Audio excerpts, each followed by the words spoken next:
할렐루야. 사랑과 행복이 넘치는 우리 동방교회 수요예배 오신 우리 성도님들을 주님의 이름으로 환영합니다. 우리가 오늘도 예배의 자리에 나아갈 때에 이러한 마음을 가지고 나아갔으면 좋겠습니다. 하나님, 나의 이 부족하고 연약한 인생이지만 하나님으로 말미암아 새로운 생명을 얻었사오니 나의 인생을 주님의 기쁨 되는 데 사용하기를 원합니다. 나의 욕심과 나의 만족을 위해 살아가는 인생이 아니라 하나님의 기쁨이 되는 인생으로 나를 사용하여 주시옵소서라는 마음 가지고 우리 함께 찬양하며 예배의 자리로 나아가겠습니다. 나 주님의 기쁨 되기 원하네. 내 마음을 새롭게 하소서. 새 부대가 되게 하여 주사. 주님의 빛 비추게 하소서. 내가 원하는 한 가지, 주님의 기쁨이 되는 것.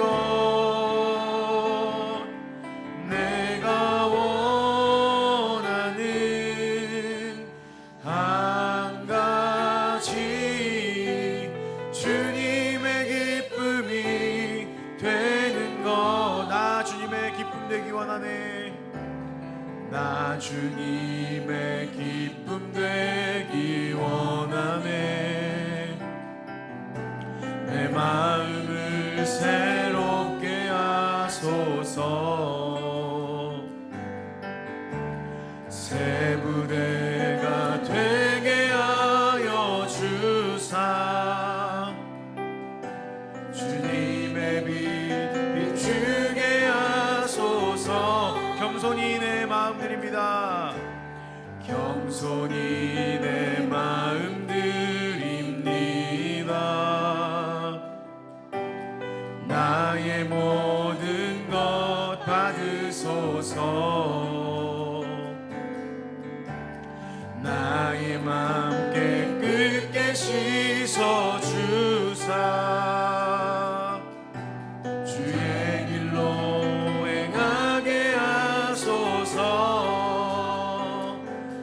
내가 원하는 한 가지, 주님의 기쁨이 되는 것. 내가 원하는 한 가지, 주님의 기쁨이 되는 것.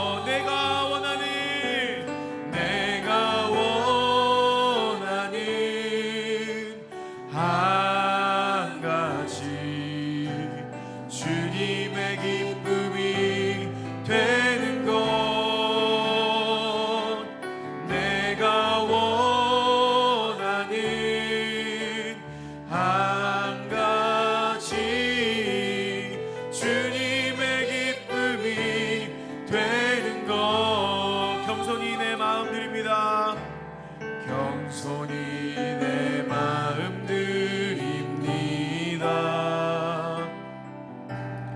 나의 모든 것 받으소서. 나의 마음 깨끗게 씻어 주사. 주의 길로 행하게 하소서. 내가 원하는 한 가지, 주님의 기쁨이 되는 것. 내가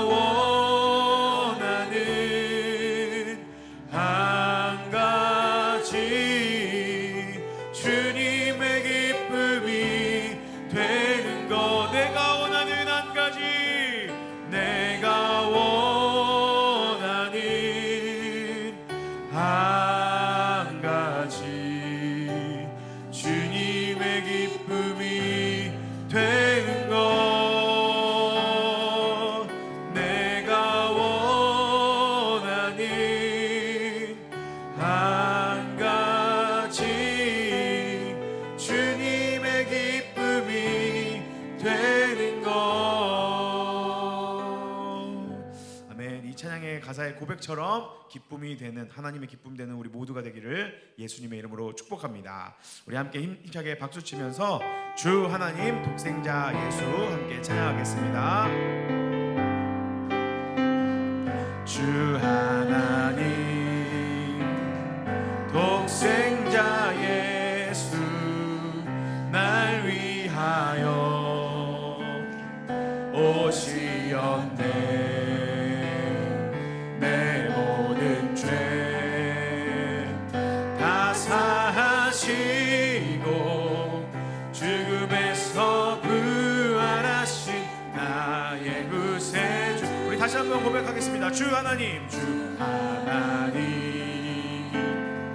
독생자 예수 날 위하여 오시었네. 내 모든 죄 다 사하시고 죽음에서 부활하신 나의 구세주. 살아계신 주 나의 참된 소망 걱정 근심 전혀 없네. 사랑의 주내 갈 길 인도하니 내 모든 삶의 기쁨 늘 충만하네. 주 안에서 거듭난 거듭난 생명 도우시는 주의 사랑 참 기쁨과 확신 가지고 예수님의 도우심을 믿으며 살리. 살아계신 주 나의 참된 소망 걱정 근심 전혀 없네. 사랑의 주내 갈 길 인도하니 내 모든 삶의 기쁨 늘 충만하네. 살아계신 주 나의 참된 소망 걱정 근심 전혀 없네. 사랑의 주내 갈 길 인도하니 내 모든 삶의 기쁨 늘 충만하네. 그 언젠가 주 뵐 때까지 주 뵐 때까지 주를 위해 싸우리라. 승리의 길 멀고 험해도 주님께서 나의 앞길 지켜주시리. 살아계신 주 나의 참된 소망 걱정 근심 전혀 없네. 사랑의 주내 갈 길 인도하니 내 모든 삶의 기쁨 늘 충만한. 그 언젠가 주 뵐 때까지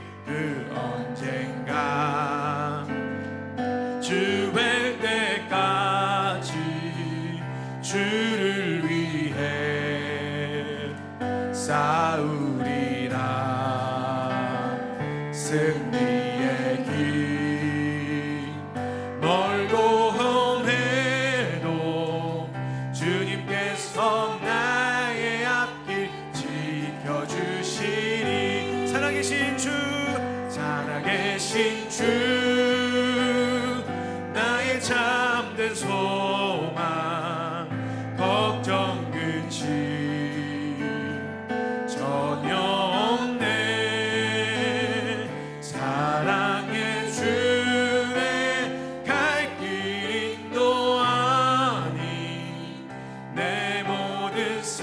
삶의 기쁨 늘 충만한 우리 다시 한번 고백하겠습니다. 살아계신 주 나의 참된 소망 걱정 끝이 전혀 없네. 사랑의 주네 갈 길 인도하니 내 모든 삶의 기쁨 늘 충만하네. 아멘. 우리 박수로 하나님께 영광 돌리겠습니다. 하나님, 저의 삶을 인도하여 주셔서 감사합니다. 하나님께서 인도하여 주시기 때문에 우리의 삶에 기쁨이 가득 넘치는 줄로 믿습니다. 그래서 우리가 다시 한번 마지막 찬양 고백할 텐데요. 하나님, 우리가 이러한 상황과 환경 속에서 하나님만 바라볼 수 있도록 우리의 심령을 만져 주시옵소서. 순결한 마음을 회복하여 주시옵소서라는 마음 가지고 우리 마지막 찬양 고백하겠습니다.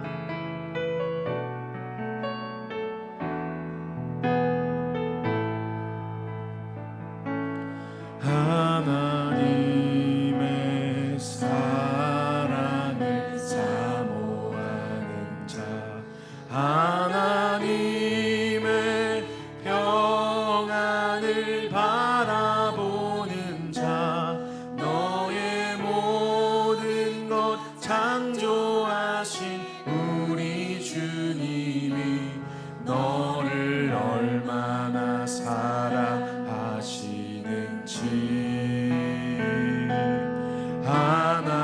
하나님께 찬양과 경배하는 자, 하나님의 선하심을 닮아가는 자, 너의 모든 것 창조하신 우리 주님이 너를 자녀 삼으셨네. 하나님 사랑의 눈으로 너를 어느 때나 바라보시고 하나님 인자한 귀로서 언제나 너에게 기울이시니 어두움에 밝은 빛을 비춰주시고 너의 작은 신음에도 응답하시니 너는 어느 곳에 있든지 주를 향하고 주만 바라보지라.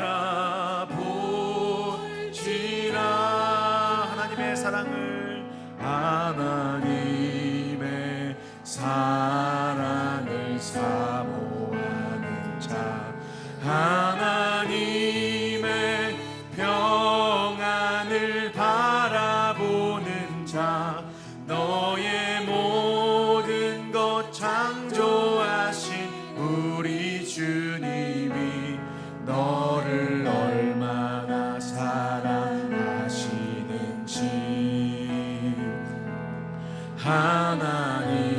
하나님께 찬양과 경배하는 자, 하나님의 선하심을 닮아가는 자, 너의 모든 것 창조하신 우리 주님이 너를 자녀 삼으셨네. 하나님 사랑의 눈으로 너를 어느 때나 바라보시고 하나님 인자한 귀로서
빛을 비춰주시고 너의 작은 신음에도 응답하시니 너는 어느 곳에 있든지 주를 향하고 주만 바라볼지라 주만 바라볼지라 주만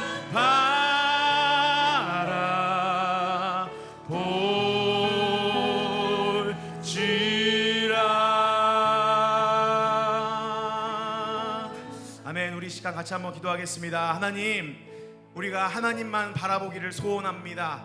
우리의 인생 가운데 하나님 외에 필요해 보이는 것이 너무나도 많고 하나님 외에 다른 것들이 있어야겠다라고 생각되는 탐나는 것들이 많이 있지만 그러한 헛된 것을 쫓고 구하는 우리가 아니라 참되신 하나님만을 구하는 우리 모두가 될 수 있도록 순결한 마음 허락하여 주시옵소서. 연병철 목사님 통하여 선포된 생명의 말씀을 통하여 다시 한번 그 하나님께 집중하고 예수 그리스도의 은혜와 사랑을 다시 한번 깊이 느끼고 체험하는 귀한 복된 은혜의 자리 될 수 있도록 우리 교회 가운데 은혜 허락하여 주시옵소서. 우리 수요예배 나오신 우리 모든 성도님들 각자의 삶의 무게와 각자의 삶의 아픔들이 있습니다. 그 모든 것들을 하나님께 가지고 나아오니 우리를 외면하지 마시고 우리 가운데 은혜 허락하여 주시옵소서. 라는 마음 가지고 우리 주여 한번 부르시고 함께 기도하겠습니다. 주여, 하나님, 오늘도 우리가 이렇게 예배의 자리에 나옵니다. 이 예배의 자리에 우리 설 수 있는 것, 우리가 잘났기 때문에, 우리가 무언가 특별하기 때문이 아니라 하나님께서 우리를 불쌍히 여겨주시기 때문인 줄로 믿습니다. 하나님, 우리가 그 하나님의 긍휼하심을 의지하여 다시 한번 이 예배의 자리로 나아옵니다. 예수님의 보혈을 힘입어 예수님의 보혈을 의지하여 이 예배의 자리, 은혜의 자리로 나아가오니 하나님, 우리를 외면하지 마시고 우리 가운데 은혜를 허락하여 주시옵소서. 생명의 말씀으로 우리를 다시 한번 격려하여 주시고 이 지치고 고된 세상살이 가운데 하나님께서 부어주시는 은혜의 힘으로 다시 한번 일어서는 우리 모든 동안교회 성도님들 될 수 있도록 은혜 허락하여 주시옵소서. 하나님의 생명의 말씀 앞에 나아갑니다. 하나님의 생명의 말씀 앞에 우리가 엎드립니다. 하나님, 말씀하여 주시옵소서. 그 말씀의 힘과 능력을 깨닫고 체험하는 귀한 은혜의 자리 될 수 있도록 우리 모든 성도님들 한 분 한 분을 만나 주시옵소서.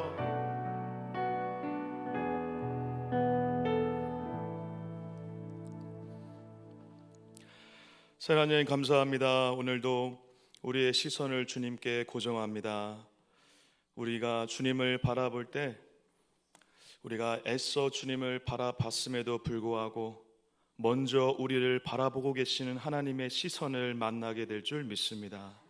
그 은혜로 이 자리에 있음을 기억하고 하나님이 우리를 얼마나 긍휼히 여기시고 얼마나 사랑스러운 눈빛으로 바라보시는지를 잊지 않으며 주님께 우리의 시선을 올려드릴 수 있는 이 자리가 될 수 있도록 붙잡아 주시옵소서. 그래서 우리의 시선이 주님께 늘 고정되어서 우리의 어떤 능력과 힘으로 사는 자들이 아니라 우리가 주님을 바라볼 때 하나님이 일하시는 놀라운 은혜의 현장들을 우리 온몸으로 경험하며 살아갈 수 있는 주님의 복된 자녀들 다 될 수 있도록 은혜를 베풀어 주시옵소서. 오늘도 주님을 바라봅니다. 우리를 바라보시는 주님을 만나는 복된 예배 되게 하여 주시옵소서. 감사드리며 예수 그리스도의 이름으로 기도드립니다. 아멘. 교회 앞에 광고 먼저 드리도록 하겠습니다. 우리 2024년 추계 세례 교육이 진행되고 있습니다. 세례식은 11월 3일 주일 2부 예배 시에 진행될 예정입니다. 많은 축하와 기도 바랍니다. 총 출석 주일이 진행되고 있습니다. 돌아오는 주일은 1교구 주간으로 드립니다. 목자 초청 전도 대회를 10월 24일 오후 1시 30분 내일 2층 소예배실에서 진행합니다.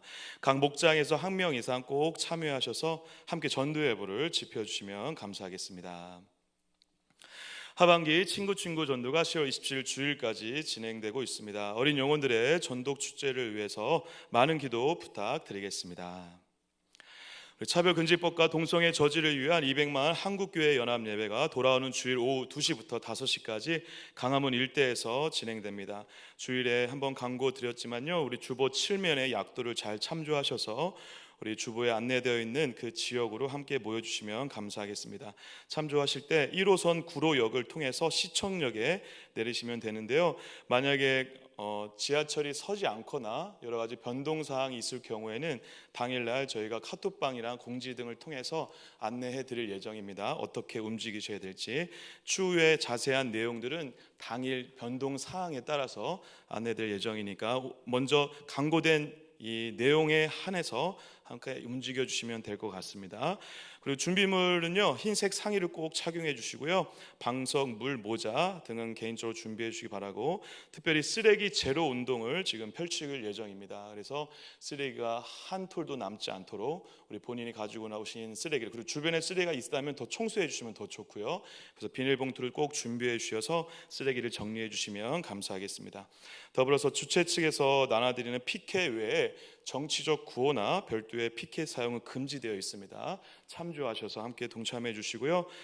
편의를 위해서 곳곳에 대형 스크린과 함께 더불어 안내위원분들과 화장실 등이 곳곳에 비치되어 있을 예정입니다. 그래서 편의를 위해서 많은 노력을 지금 기울이고 있기 때문에 우리 성도님들 집회에 많이 오셔서 함께 목소리 내어주시고 우리 대한민국과 조국교회를 위해서 기도해 주시면 감사하겠습니다.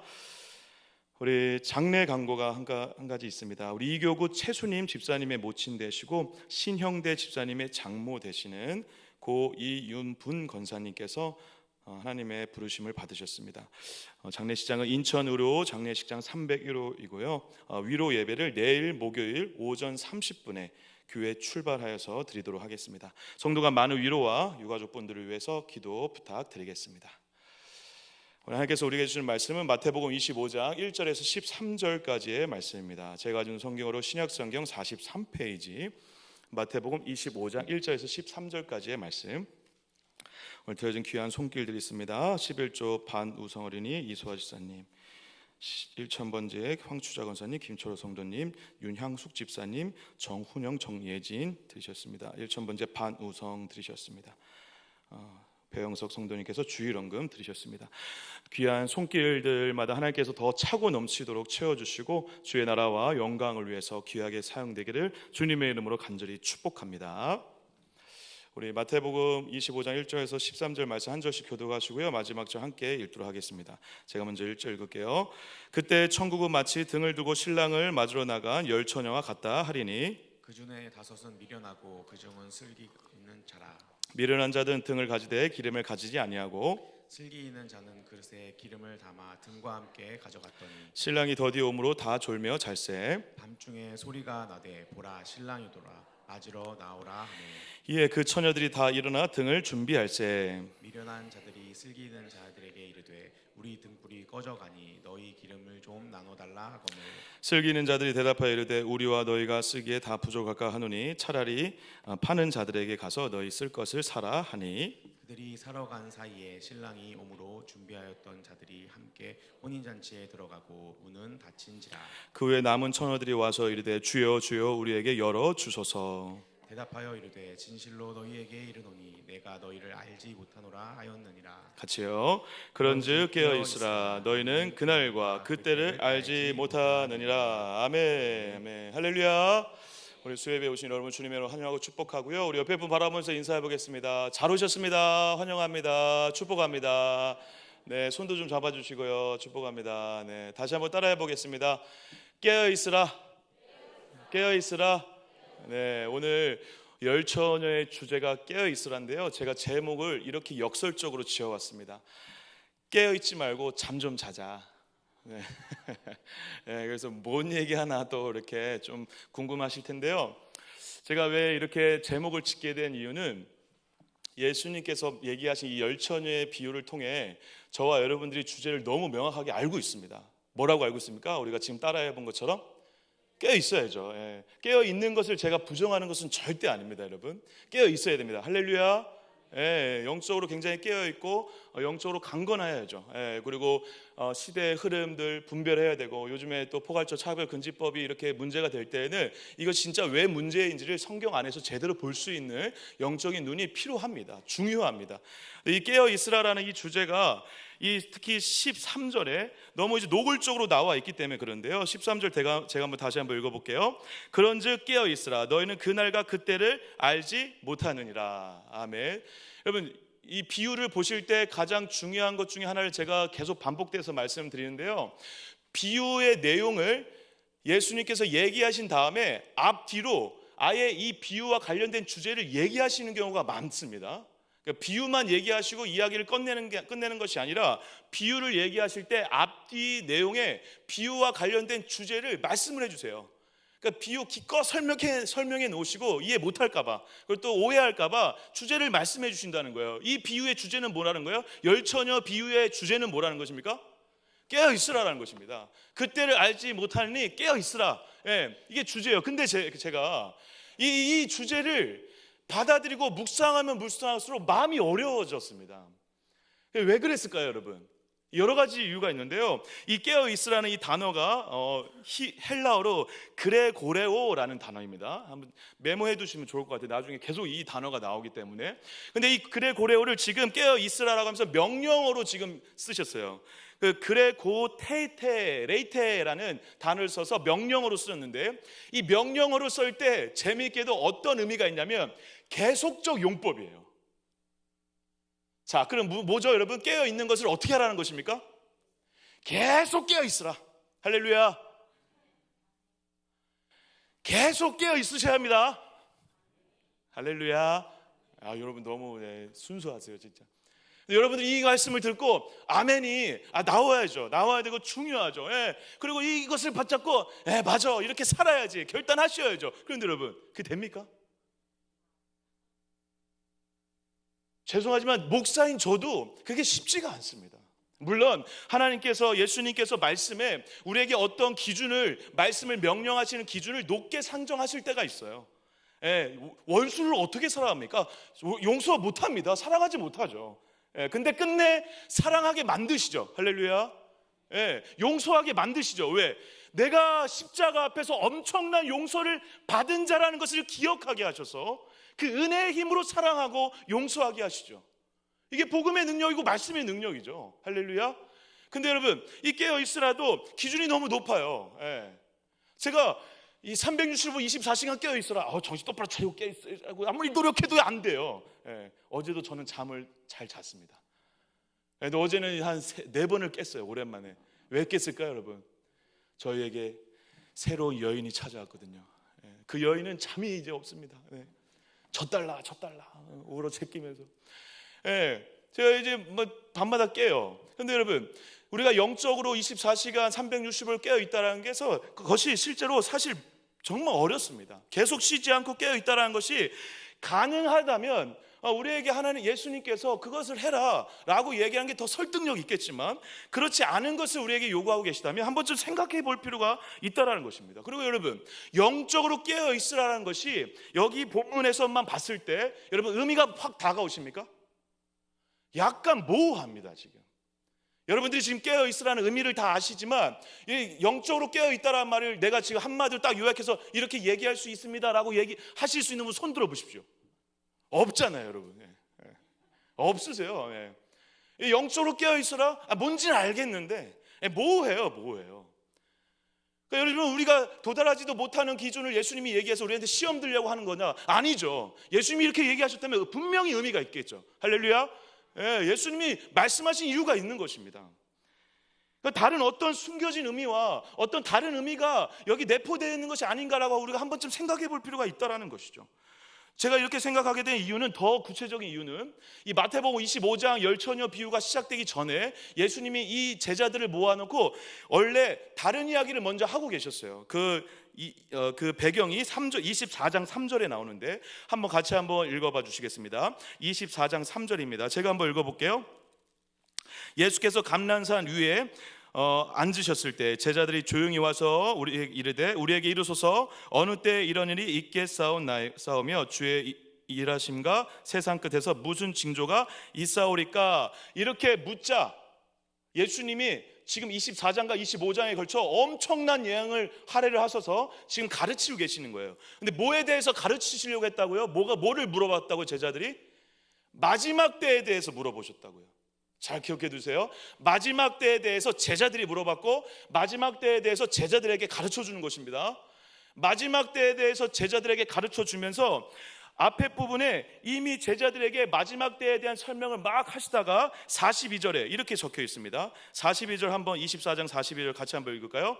시작. 그러므로 깨어있으라. 어느 날에 너희 주가 임할는지 너희가 알지 못함이니라. 이렇게 얘기하셨어요. 지금 열천을 비유하고 주제가 똑같아요, 달라요, 여러분? 똑같아요. 이걸로 딱 끝내고 접어야 돼요, 말씀. 근데 굳이 이 연목사는 또 이상한 생각을 지금 공유하려고 하는 것이냐? 그렇게 생각하셔도 어쩔 수 없습니다. 오늘은 제가 설교하는 날이니까요. 그래서 근데 여러분 42절 다음에 43절을 한번 같이 다시 한번 읽어주세요. 43절 같이 이렇게 화면에 있습니다. 시작. 너희도 아는 바니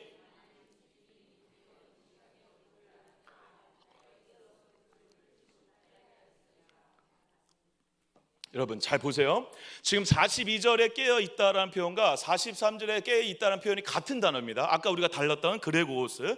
그런데 그 단어를 똑같이 썼어요. 그런데 43절의 내용이 좀 이상하지 않습니까? 질문을 하면 저만 그렇게 느끼고 있는 거죠. 여러분 43절에 뭐가 좀 이상하죠, 여러분? 지금 원래 주제는 그 때를 알지 못하니까 깨어있으라라고 했어요. 그런데 43절에서 놀랍게 재미있게 예수님이 뭐라고 얘기하냐면 너네들이 만약에 생각해봐라. 주인이 도둑이 언제 올 때를 알면 어떻게 된다? 여러분 맞죠? 도둑이 만약에 우리 교회에 1시에 찾아온다고 공지를 했어. 그럼 여러분 저희가 다 막 방어를 하고 이놈의 새끼 오기만 해봐라. 도둑 잡아내가지고 있는 경찰서에 넘기리라. 막 그러겠죠, 여러분. 그죠? 근데 도둑이 그렇게 옵니까, 여러분? 아니죠. 근데 역설적으로 예수님이 이렇게 얘기하셨다는 것입니다. 도둑이 언제 올 때를 알면 어떻게 된다? 깨어있다.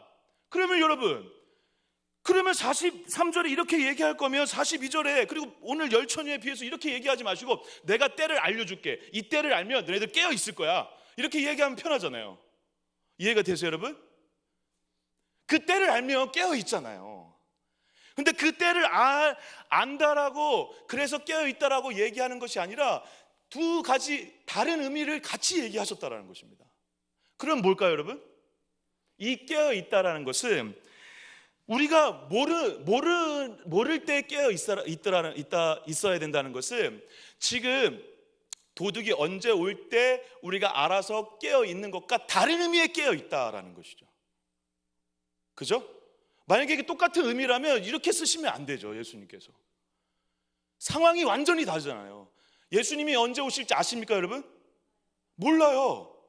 근데 깨어 있으래요. 이거하고 도둑 언제 올지 알아. 깨어 있어 하고 같은 내용입니까, 여러분? 다르죠. 완전히 다른 내용이죠. 그러니까 뭔가 지금 깨어 있으라라고 하는 예수님의 명령은 정신 차리고 주의하고 집중하고 정신 차려서 이렇게 살라라고 하는 어떤 영적인 의미가 아니라 때를 잘 알지 못할 때 깨어 있으라라고 하는 어떠한 다른 의미의 내용을 담아내고 있다라는 것입니다. 그리고 여러분 이렇게 생각하셔도 이해가 되실 것입니다. 여러분 때를 아는 게 좋을까요? 모르는 게 좋을까요? 여러분 내가 내일 죽습니다. 제가 그럼 제가 저 내일 갑자기 슬퍼지네요. 저는 여러분들이 인생 가운데 예수님이 내일 오신다, 모레 오신다, 내일 죽는다. 지금 할 것 지금 다음 주에 지금 어디 여행 가야 되는데 내일 예수님 오신대요. 좋으세요, 나쁘세요? 아멘 하기가 어려우시죠. 뭔가 지금 그게 정상입니다, 여러분. 무슨 말이냐면 지금 때를 모르는 게 오히려 은혜죠. 때를 너무 정확히 알면 그 때에 따라서 많은 것들이 엉망진창이 될 것입니다, 여러분. 예수님이 때를 모르는 게 정상이고 때를 모르는 게 좋다라는 거예요. 그때는 누구만 아신다? 아버지 하나님만 아신다. 할렐루야. 그럴 때, 근데 그때 그 알지 못하는 때와 깨어 있으라라는 말을 연결시킴으로 이 깨어 있으라는 의미가 정신 차리고 집중해라라고 하는 의미, 단순한 의미가 아니라 뭔가 상황이 명확하지 않을 때, 정확하지 않을 때, 때를 알지 못할 때 깨어 있으라라고 하는 의미를 담아내고 있다라는 것입니다. 그 증거가 또 뭐냐면 여러분, 지금 24장에 그렇게 얘기하시나서 한 종이 등장하는데 24장 말미에 등장하는 종의 이야기 아시죠? 주인이 종에게 맡겼어요. 맡기고 이제 어디 떠났다가 돌아오는데 종이 이러한 고백을 합니다. 제가 몇 절 준비했죠? 48절이네요. 48절 같이 한번 읽어봐 주실까요? 시작. 만일 그 악한 종이 마음에 생각하기를 주인이 더디오리라. 예. 이 종이 마음에 어떠한 생각을 했다고요, 여러분? 더디오기를 기대했어요. 더디오기를 기대했는데 주인이 생각보다 어떻게 됐죠? 빨리 와버렸어요. 그런데 여러분, 오늘 열처녀 비유는 뭐죠? 주인이 당장 내일 올 거죠. 주인이 아니죠. 여기서는 열처녀는 누굴 기다린 거였죠? 신랑을 기다리는데 신랑이 빨리 오기를 기다리고 있었어요. 내심. 그런데 신랑이 어떻게 오죠? 더디 와요. 여러분 보십시오. 종은 빨리 오기를 기대하고 있고, 더디 오기를 기대하고 있고, 처녀들은 빨리 오기를 기대하고 있어요. 이 때에 대해서 지금 뭐가 달라지고 있습니까? 자기 중심적으로 생각하냐에 따라서 다 달라지고 있다고요, 여러분. 다시 얘기하면 여러분, 우리가 이 때를 알지 못하는 게 좋은 거고 정상인데, 우리가 각자가 어떻게 생각하냐면, 나는 좀 빨리 왔으면 좋겠어, 나는 좀 천천히 왔으면 좋겠다, 이렇게 한다는 거예요. 여러분, 세상에서 제일 힘든 군대는 어딜까요? 내가 나온 군대. 여러분, 세상에 제일 어려운 시어머니는 누굴까요? 내 시어머니. 세상에서 제일 더럽게 말 안 듣는 자식은 누굴까요? 내 자식. 다 내 자식, 내 남편. 여러분, 자기 중심성이 발휘가 되면 한 가지 신앙의 문제도 해결될 수 없습니다. 근데 반대로 전적으로 하나님의 중심으로 시각이 옮겨지면 많은 것들이 정리되기 시작하죠. 그 신앙은 시선의 문제라고 하는 것입니다. 중심성의 문제라는 거예요. 여러분, 내 남편, 내 아들 때문에 그렇게 하면요, 좋은 일이 생기다가도 불행해져요. 그런데 여러분, 하나님 때문에, 할렐루야, 예수님 때문에, 할렐루야, 하나님 중심으로 살면 감사가 넘치는 것이죠. 하나님 때문에 이 딸을 보고 이 자녀를 보면 감사하죠. 하나님 때문에 우리 교회를 보면 기쁨이 넘치죠. 그 지금 얘기하는 것입니다. 그렇게 도전하는 거예요. 자기 중심적 생각에서 때에서 갇혀 있으면 어떤 것도 깨어 있을 해석할 수가 없습니다. 다르게 얘기하면 하나님 중심에 뭔가 때를 알지 못하는 것은 하나님의 때잖아요. 우리가 뭘 알지 못하고 누가 아시는 거예요? 아버지 하나님이 아시는 거잖아요. 그 아버지 하나님이 아시는 그 관점에서 깨어 있으라라는 것이죠. 지금 어디로 가는지, 잘 산으로 가고 있는지 어디로 가고 있는지 눈빛들이 점점 흔들리고 계십니다. 근데 제가 결정적으로 이 부분 때문에 그런데요, 깨어있으라의 의미를 다시 생각해야 될 이유가 바로 오늘 본문의 5절입니다. 5절 같이 한번 읽겠습니다. 시작. 할렐루야. 깨어 있어야 되는 맞죠? 근데 여러분, 만약에 깨어 있으라는 주제가 그 주제, 주의하고 집중하고 정신 차려서 깨어 있으라라고 한다면, 지금 여기 5 처녀만이라도 졸아야 돼요? 졸지 말아야 돼요? 졸지 말아야죠. 그 얘기를 하고 싶다면. 그런데 여러분, 놀랍게 오늘 본문에서 10 처녀 모두 처음에 어떻게 됐대요? 더디오므로 다 졸며 잤다 해. 다 졸며 잤는데, 그 졸면 다 잔 애들한테 이봐라, 슬기 있는 처녀들 닮아라, 얘들처럼 깨어 있으라. 이게 지금 말이 됩니까, 여러분? 결론적으로 다시 얘기하자면, 신랑이 언제 올지 모르니까 주의하고 깨어 있어라라고 하는 이 의미는 이런 의미가 아니라 깨어 있으라고 하신 이 의미와 함께 슬기로운 5 처녀가 한 행동을 연결시키고 싶으신 거죠. 이해가 되세요? 네. 아니, 깨어 있으라라고 하신 다음에 모두 다 자는 거면 정말 깨어 있으라고 하는 원래의 의미, 우리가 집중하고 정신 차리고 똑바로 주의하고 집중하고, 아까 그레고로스가 그런 의미거든요. 주의하고 집중하고 깨어 있는다, 그런 의미거든요.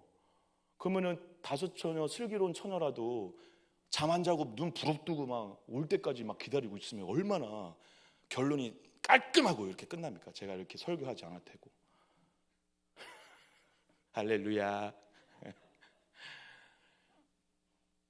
결국 여러분 지금 깨어 있으라고 하시면서 슬기로운 다섯 처녀를 말했다면 슬기로운 다섯 처녀가 한 행동이 깨어 있는 거는 거죠. 이해가 되십니까? 그 슬기로운 다섯 처녀가 뭘 하죠?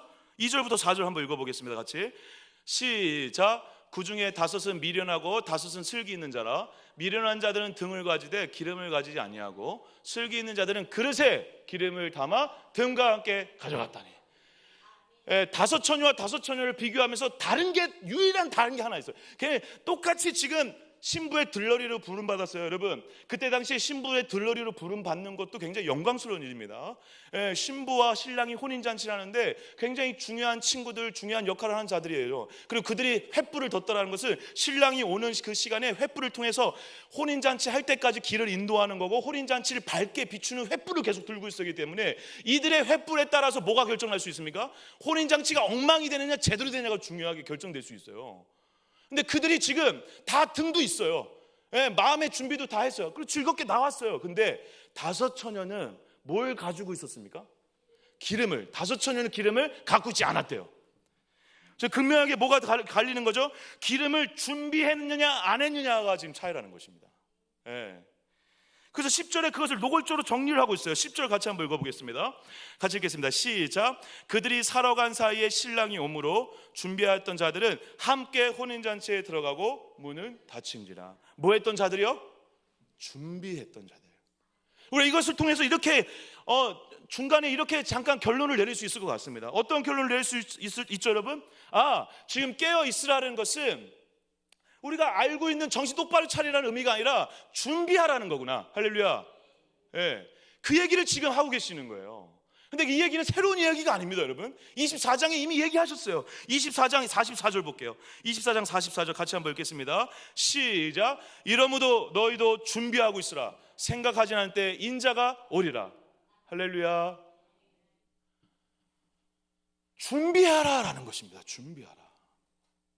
뭘 준비하라? 그것은 구체적으로 나와 있지 않지만 준비하라라는 것입니다. 깨어 있으라는 것이 준비하라와 동의어가 되고 있다라는 거예요. 여러분 뭘 준비하고 계세요 여러분? 오늘 하루를 살면서 오늘 하나님이 예수 그리스도를 통해서 재림의 때를 우리한테 알려주시지 않고 비밀로 감싸 안으신 다음에 그 비밀의 때를 기다리는 저와 여러분들이 오늘 뭘 준비하고 계시냐니까요. 여러분들이 오늘 무엇을 준비하고 있느냐가 오늘 이 마지막 때에 예수님이 천국 비유를 하면서 가장 하고 싶었던 메시지라는 것입니다. 아무거나 준비하라 그런 말씀드리는 게 아니에요. 준비하고 있는 자세가 있냐라는 것입니다. 저와 여러분들이 준비하려고 하는 마음이 있냐, 그것을 도전하고 있다라는 거예요. 근데 이제 문제는 뭐냐면 기름을 준비했거든요. 기름을. 그래서 많은 성경학자들이 이 설교하시는 분들이 이 기름이 뭐냐, 도대체 뭘 준비해야 되냐, 그러면 준비하는 건 알겠는데 뭘 준비해야 되냐, 기름이 무엇인가에 대한 수많은 이야기들을 했어요.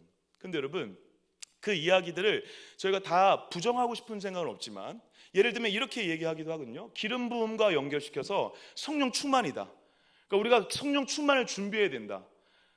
그 얘기가 틀린 말이 아니죠. 그리고 여러분 보편적이고 본질적인 얘기를 어떤 여러 가지 성경 말씀에 다 비유하자면 틀린 말이 하나도 없습니다. 성령 충만하라는 게 나쁜 말입니까 여러분? 그리고 성경 전체에서 얘기하고 있는 것이죠. 근데 여러분 그 본질적이고 우리가 원론적으로 알고 있는 이야기를 본문에 딱 갖다 붙여버리면 본문을 그렇게 해석하게 되는 오류를 범할 수 있다는 것입니다. 여러분들이 성경 말씀을 보실 때 유의해야 점이 이것인데, 우리가 주제를 먼저 정해놓고 말씀을 보시면 말씀이 그렇게밖에 안 보입니다. 근데 본문 자체가 우리에게 뭘 말씀하고 싶으신지를 집중하는 마음으로 말씀을 보셔야 된다는 것입니다. 여러분 성령 충만, 맞아요. 성령 충만을 준비하라라고 이렇게 설교해도요 크게 문제가 안 돼요. 그거 가지고 하나님께서 그 설교자를 벌 내리실 것 같진 않아요. 큰 문제도 되지 않고, 그렇게 그것 때문에 성도들이 시험 든다, 시험을 왜 들어요? 성령 충만 준비하자 그러는데 다 은혜 받지, 그죠? 근데 여러분 성령 충만으로 만약에 얘기를 해야 한다면 이 기름에 대한 너무 많은 돌아가는 해석들을 해야 된다는 것입니다. 무슨 말이냐면 우리가 성경을 성경으로 해석한다고 할 때 구약도 가고 막 할 수 있거든요.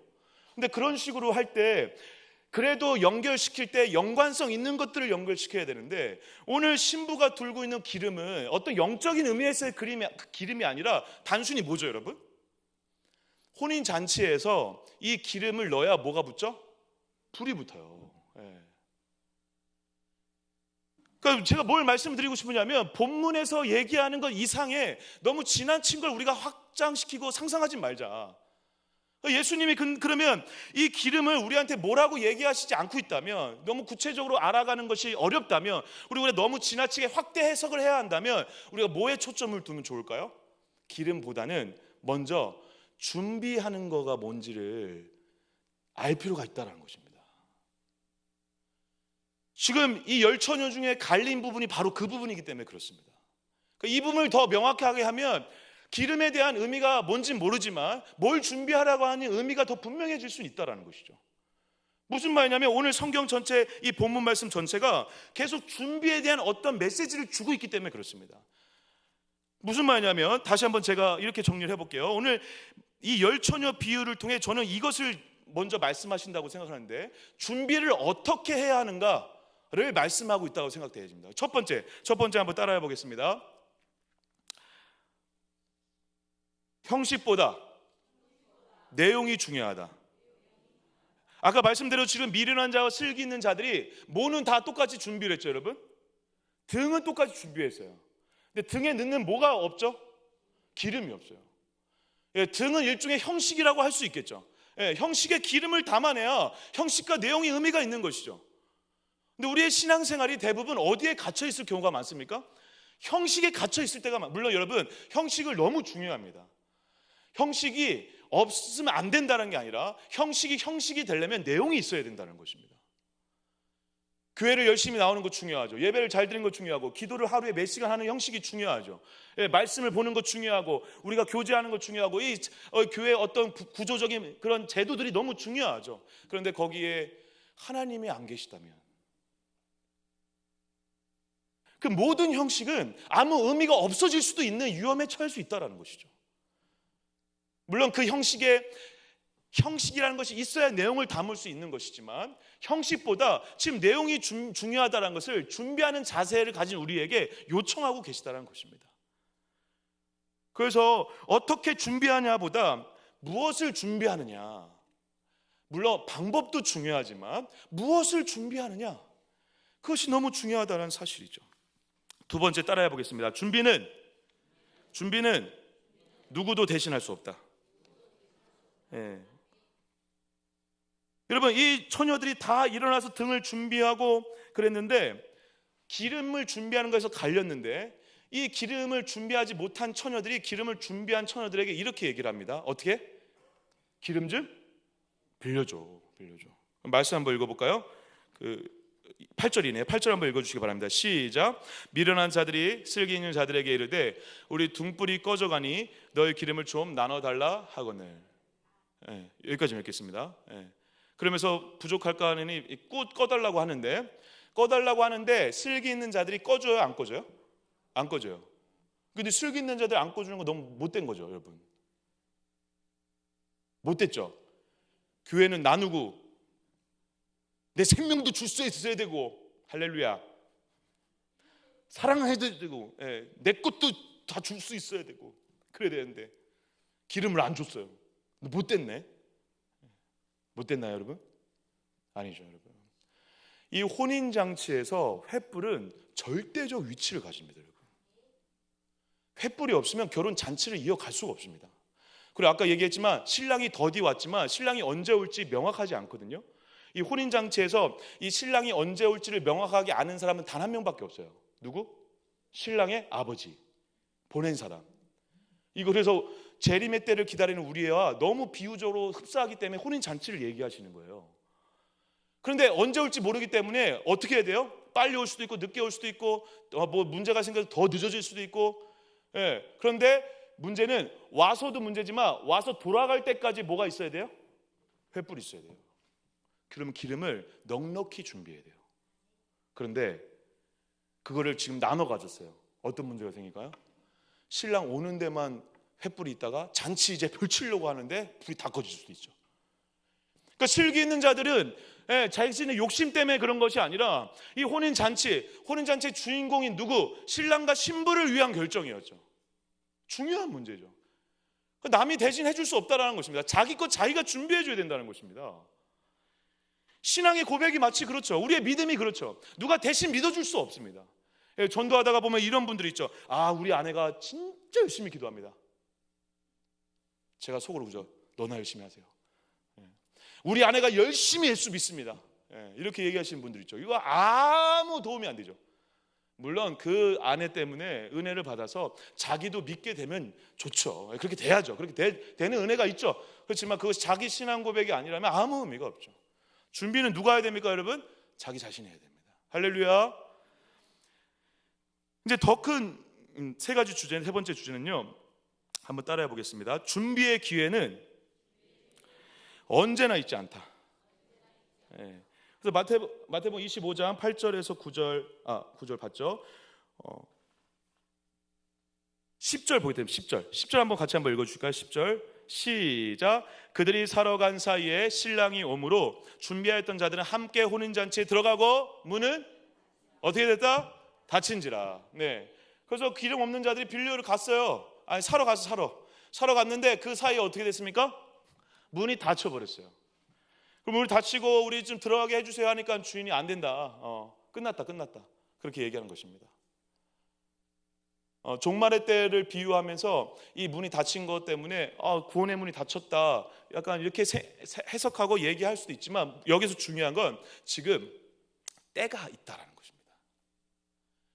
준비를 해야 될 때 해야 되는데 하지 못했을 때는 그것이 그 때가 지나가 버리면 다시 기회가 없을 수 있다는 것입니다.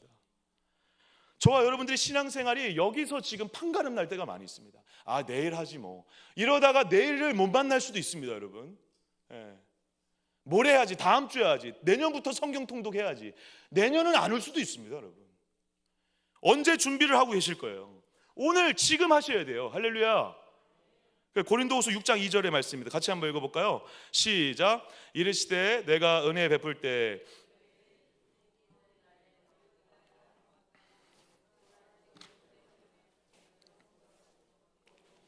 아멘. 은혜 베풀 때 너에게 듣고 구원의 날에 너를 도왔다 하셨으므로 보라 지금은 은혜 받을 만한 때로다. 뭔가 좀 잘려 있네요, 말씀이 지금. 어쨌든 의미는 아시겠죠? 그때 구원받고 은혜 받을 때가 있다는 것입니다. 그때 어떻게 된다는 것입니까? 반응을 해야 된다는 것입니다. 근데 그때를 오늘이라는 거예요. 지금이라는 거예요. 그때를 나중에 만나겠다가 아니라 그때는 지금이라는 것입니다. 그래서 준비의 기회가 매일 오는 게 아니다. 뭔가 긴장감을 우리에게 이 말씀을 통해 주고 계시다는 것이죠. 제가 예전에 인문학 서적을 읽다가 기회의 여신이라는 재미있는 캐릭터를 봤는데요. 이렇게 그 기회의 여신 그 밑에 부제가 적혀 있답니다. 앞머리에는 머리숱이 풍성한 이유는 사람들이 보자마자 잡을 수 있도록 함이고, 뒷머리가 대머리인 이유는 일단 지나친 이후에는 잡을 수 없도록 함이며, 재밌죠? 발 뒤꿈치에 날개가 달린 것은 최대한 빨리 사라지기 위함인 것이다. 이건 뭘 상징하는 걸까요? 뭐의 여신이라고 여러분? 이게 기회. 근데 우리가 인생사를 살아보신 우리 권사님 장로님들 잘 아시겠지만 이게 진짜 그렇죠. 앞머리가 많은 이유는 그래서 보자마자 잡을 수 있도록 함인데, 지나고 나면 잡을 수가 없죠. 근데 지나고 날 때 보면 발이 엄청 빠른 것처럼 막 사라지죠, 기회가. 있을 때 잡아야 된다는 것입니다. 준비의 기회는 다시 오지 않을 수 있습니다. 그러면 이 세 가지, 지금 저와 여러분들이 지금 나눈 이 세 가지, 준비를 할 때 어떻게 해야 되는가라고 얘기하는 이 세 가지를 잘 기억해 두세요. 그리고 이 세 가지를 바탕으로 해서 그럼 무엇을 준비해야 하는가? 준비하는 것은 뭘 얘기하는 것인가? 기름을 준비한다는 것은 예수님이 열처녀 비유를 통해 진짜 궁극적으로 얘기하시려고 하는 준비는 무엇인가? 한번 우리가 정리를 한번 해볼 수는 있다는 것입니다. 첫 번째 뭐였죠? 여러분? 할렐루야. 정식보다 내용이 중요하다. 두 번째, 준비는 누구나 대신해 줄 수 없다. 세 번째, 얘는 다시 없을 수 있다. 언제나 준비가 오는 것이 아니다. 근데 이 세 가지를 조목조목 우리가 생각해 보면 너무 원론적인 얘기지만 너무 중요한 얘기를 하고 있습니다. 뭐죠, 여러분? 단순하게 이 세 가지의 속성을 다 가진 한 가지가 있어요. 저와 여러분들이 하는 신앙 고백, 믿음. 예수 그리스도의 죽음을 통해 내가 오늘 살았어요. 할렐루야. 영원한 생명을 얻어 하나님의 은혜로만 사는 자예요. 그래서 막말로 얘기해서 은혜를 은혜로 아는 자, 은혜를 은혜로 아는 것. 그래서 오늘도 내가 십자가가 필요한 자이고 복음이 필요한 자인 것을 인정하는 자, 오늘 죄인인 것을 아나 오늘 예수님이 없으면 나는 아무것도 아닌 것을 아는 자. 할렐루야. 이게 최대의 준비죠. 지금 준비의 때를 얘기하면서 다 그 얘기를 하고 있어요. 여러분, 내용이 중요하죠. 신앙의 믿음의 내용이 중요하죠. 누구도 대신해 줄 수 없어요. 내 신앙 고백이 있어야 돼요. 그리고 어떻죠? 이 기회는 믿음 고백은 안 올 수도 있죠. 오늘 하셔야죠. 오늘 예수를 내 구주로 고백하시는 은혜가 그 축복합니다. 오늘 죽어도 천국 갈 자신 있으세요? 그런 믿음이 있으세요? 그런 도전을 주고 있는 거죠. 그런 긴장감을 주고 있는 거죠. 오늘 예수님을 진짜 믿고 있느냐? 그 첫사랑 때 만났던 첫사랑의 기름만 가지고 등을 태우는 자가 아니라 첫사랑으로 인해서 내가 은혜 받고 구원받은 자인 걸 알아. 됐어. 그걸로 끝이 아니라 그 이후에 내가 또 예수를 믿는 자이고 믿어야 되고 예수가 없으면 안 되고 예수의 은혜로만 사는 자인 걸 아는 자, 그 고백을 하는 자, 그것이 오늘의 기름이 된다라는 것입니다. 실제로 여러분, 횃불은요 15분에서 30분 사이, 정확하지 않을 수 있지만 15분에서 30분 사이로 기름을 추가해야 횃불이 계속 붙인다고 합니다. 어제 횃불 붙였다고 오늘 횃불 안 붙이면 된다? 이게 아니라 어떻게 된다? 수시로, 때에 따라 계속 어떻게 된다? 예수님, 저는 예수님을 믿습니다. 주님은 어떠한 분이십니다. 나의 만왕의 왕이십니다. 오늘도 주님 때문에 내가 여기 있습니다. 오늘도 저는 주님이 필요합니다. 오늘도 나는 죄인이지만 그래서 복음이 필요합니다. 이 고백을 하는 자, 이게 기름을 붓고 있는 자이죠. 그 힌트를 2절에서 사실 얘기하고 있습니다. 12절 같이 한번 읽어보겠습니다. 12절 같이 한번 읽겠습니다. 시작. 대답하여 이르되, 네, 여러분, 만약에 지금 내가 너희를 알지 못, 실제로 여러분 결혼 잔치에서는요, 혼인 잔치에 그 신부의 들러리들 중에 횃불을 꺼먹었다고 너 들어오지 마, 그런 경우는 별로 없었대요. 실제로는. 그런데 지금 주인이 이렇게 얘기하는 건 어떤 영적인 교훈을 우리에게 도전하시는 거죠.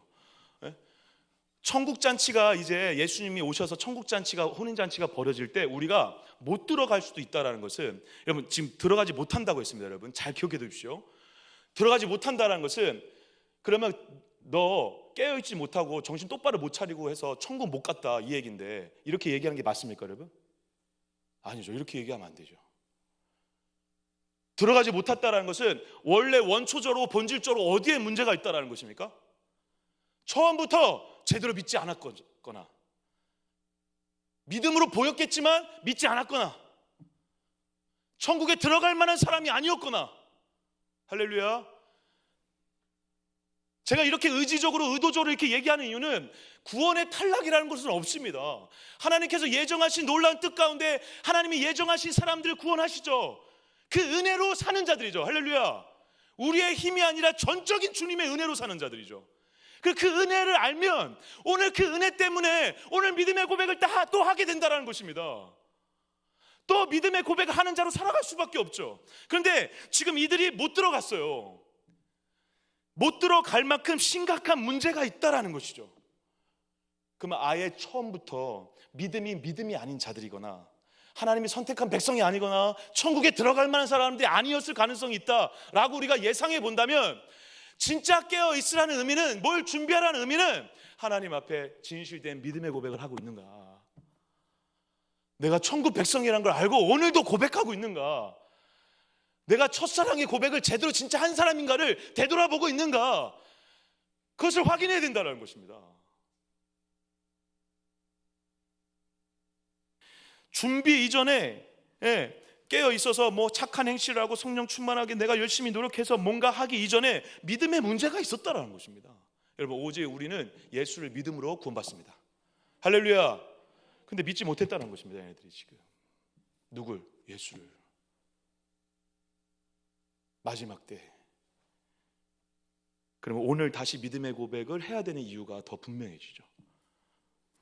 더욱이 여러분, 혼인잔치, 오늘 제가 이 부분을 이제 말씀드리면서 정리하려고 하는데요, 혼인잔치의 비유에서 제가 가장 중요하게 여겼던 점은 사실 이 지점인데, 아까 제가 잠깐 힌트를 드렸는데요, 혼인잔치가 우리에게는 예수님이 오셔서 펼쳐지는 천국잔치라고 한다면, 저와 여러분들이 만약에 그것을 기다리고 있어요. 어느 때인지 몰라요. 근데 와요. 그때는. 할렐루야. 그럼 그 잔치를 진짜 기다리세요? 진짜 너무 기대가 되세요? 그날만 오면 나 너무 지금도 물론 행복하지만 진짜 그날, 우리 예수님 만나는 그날, 얼굴 만나는 그날, 신랑과 신부가 진짜 이제 만나는 그날 진짜 기다리고 계세요? 기대하면서 기뻐하고 계세요? 그러면 100% 준비합니다. 그런데 우리가 의외로 신앙생활을 하고 열심히 예수를 믿는다고 하면서 혼인잔치의 날을 기대하고 기뻐하지 않아요. 그날이 온다고 하면서 아무것도 준비하지 않아요. 오히려 준비를 열심히 하는 것이 이상한 모양으로 바뀌거나 아예 준비하지 않거나 왜곡된 신앙의 방법으로 나오는 경우가 너무 많다라는 것입니다. 여러분, 내일 천국잔치가 벌어진다고 만약에 해보세요. 오늘 여러분 기름 준비합니다. 100% 준비하죠. 오늘 예수 좀 회개하죠. 당장 회개하죠. 좀 죄송합니다. 오늘 잘 믿겠습니다. 잘 믿겠습니다. 네.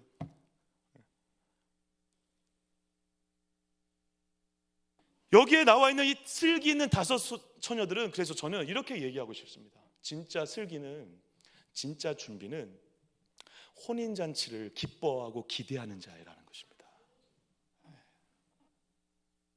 여러분들은 무엇을 기대하고 무엇을 기뻐하며 살고 계세요? 주님 내일 다시 오시더라도 괜찮다라고 하는 마음으로 오늘 기쁨과 기대함으로 살아가고 계세요? 그렇다면 오늘 여러분들이 할 수 있는 최선의 준비를 다하고 최선의 신앙 고백을 다하고 최선의 믿음의 고백을 다하며 하나님 앞에, 복음 앞에 서실 것입니다. 사랑하는 동학교회 성도 여러분, 오늘도 복음이 필요한 자를 인정하시는 은혜가 있길 축복합니다. 오늘도 복음 앞에 다시 서시는 은혜가 있길 축복합니다.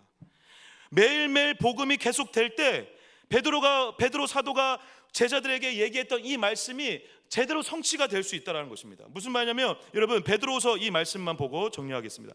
베드로후서 1장 5절에서 8절에 이렇게 적혀 있습니다. 제가 읽어볼게요. 그러므로 너희가 더욱 힘써 너희 믿음의 덕을, 덕의 지식을, 지식의 절제를, 절제의 인내를, 인내의 경건을, 경건의 형제의 우애를, 형제의 우애의 사랑을 더하라. 8절 생략하고, 이 모든 것이 있으면 너네들에게 생명력이 넘쳐나는 신앙생활을 하고 있다는 증거인데, 만약에 이게 없다면, 이런 열매들이 없다면 9절입니다. 9절은 같이 한번 읽어주세요. 시작. 이런 것이 없는 자는 맹인이라 멀리 보지 못하고 그의 옛죄가 깨끗하게 된 것을 잊었네. 여러분, 그의 옛죄가 깨끗하게 된 것을 잊었다는 것은 다르게 얘기하면 뭐죠, 여러분? 죄사함을 잊었다는 거죠. 복음을 잊었다는 것입니다. 다르게 얘기하면 여러분, 오늘 내가 죄사함을 받았다는 존재로, 그래서 죄인임에도 불구하고 복음이 필요한 존재로, 오늘도 복음이 필요한 자를 인정하는 자로 오늘도 설 때, 오늘도 그것을 기억할 때 무슨 열매가 나온다는 것입니까? 현재, 우애, 사랑, 절제, 그 모든 것의 열매가 시작된다는 것입니다. 저와 여러분들이 오늘도 예수가 필요한 이유는 그것이죠. 오늘도 10년 전에, 20년 전에 예수를 향한 믿음의 고백으로 사는 자가 아니라 오늘 다시 믿음의 고백으로 살아갈 때, 다시 복음 앞에 설 때 그 복음이 나를 다시 바꾸는 힘과 능력이 될 줄 믿습니다. 그때 열매를 맺게 되는 거죠. 근데 우리가 너무도 놀랍게 매일매일 십자가 앞에 안 서요. 매일매일 복음 앞에 안 선다니까요. 나 은혜 다 알아. 아니요, 여러분, 오늘 다시 쓰셔야 돼요. 마틴 루터가 이러한 얘기를 했습니다. 가장 필요한 것은 우리가 복음을 잘 이해하고 그것을 다른 사람에게 가르쳐서 끊임없이 그들의 머리에 채워 넣는 것이다. 끊임없이 채워 넣는 것이다. 끊임없이 어제 한 것으로 멈추는 게 아니라 오늘 다시 끊임없이 채워 넣는 것이다. 뭐를? 예수님의 십자가를, 그 의미를, 그게 나에게 어떤 의미인지를 오늘 그 고백을 하시고 그렇게 넣어야 된다는 것입니다. 복음에 대해서 잘 모르면 읽으시면 되죠. 그래서 말씀이 중요한 것입니다. 복음이 무엇인지, 천국 복음이 무엇인지, 십자가가 무엇인지 말씀을 통해 알아야죠. 때려 넣어. 여러분, 제가 표현이 지금 채워 넣는 것이라고 마르틴 루터가 썼지만 이것은 원어적으로 어떤 의미가 있냐면 때려 넣어야 된다는 것입니다. 뭐를? 복음을, 십자가를. 언제? 오늘만? 매일.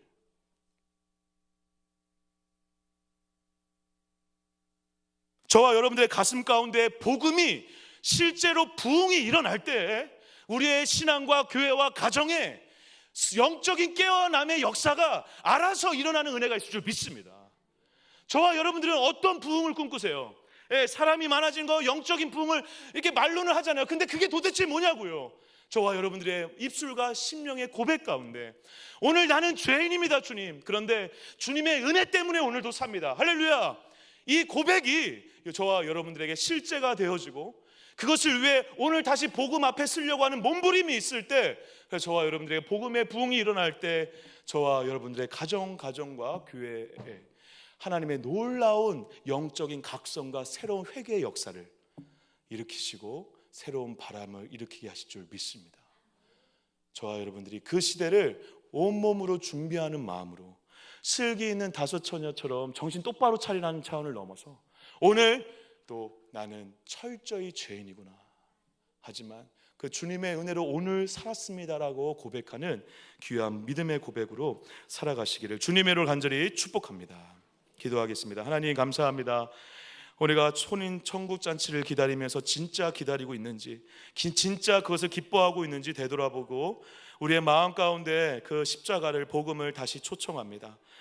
복음이 오늘도 나에게 필요하고 복음 앞에 매일 부닥치고 복음이 나에게 스며들어 복음이 되게 하는 역사를 우리 모두가 경험하게 하여 주시옵소서. 그래서 그 복음을 통해 우리가 깨어있는 자가 알아서 자연스럽게 되는 놀랍게 이상한 신비 가운데 거하는 그런 귀하고 복된 자녀로 살아가 마지막 때를 잘 준비하는 자로 하나님께 칭찬받는 은혜와 영광이 가득할 수 있도록 역사하여 주시옵소서. 최고의 준비는 혼인잔치를 기대하고 기다리며 오늘 복음의 기름을 부어 놓는 것이라 믿습니다. 오늘 하루도 다시 복음 앞에 설 줄 아는 우리 모두가 되어지게 하여 주시옵소서. 우리 동강교회에서 기도해 주시고 각자 가정의 기도 제목을 놓고 기도하시다가 돌아가도록 하겠습니다. 주여 한번 외치고 기도합니다. 주여.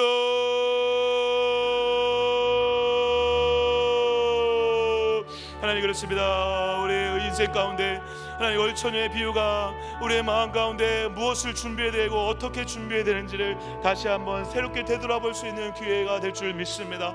하나님 우리에게 필요한 것이 정말 무엇입니까? 하나님 정말 필요한